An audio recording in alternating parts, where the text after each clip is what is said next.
The two most powerful warriors are patience and time, meaning we just cannot always afford to consider ourselves as warriors, fighters, achievers, ambitious men and women all the time, because there are other external, invisible, powerful forces and qualities in the world also that are functioning, operating all the time in our lives to determine different actions, events, downfall, setbacks, success, etc. And some of those forces and invisible powers are patience and time.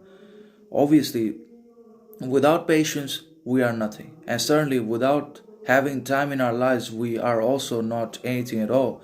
And if we do not respect these two fundamental principles and qualities and conditions of patience and time, then obviously we are not going to achieve, become, or conquer anything great, significant, distinctive, original, powerful, virtuous in our lives, no matter who we are, what we represent, or what we already have as possession, wealth, riches, fame, validation. But all of those things are external to us and also conditional and transitory and worthless anyways. If it does not concern our subjective, if it does not concern our inward significance, then it's all transitory in one way or another.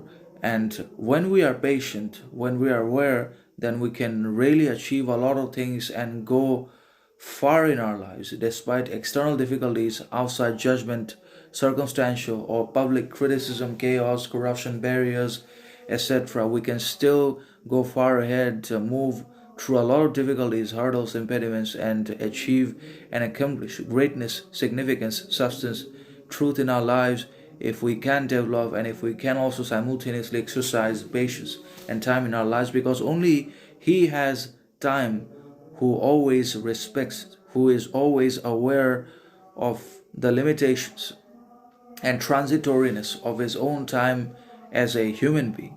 Because living organisms don't live forever, they die in one way or another. Particularly when it comes to human beings, then they are absolutely short lived in comparison to the other living organisms that can be found in jungles and in oceans.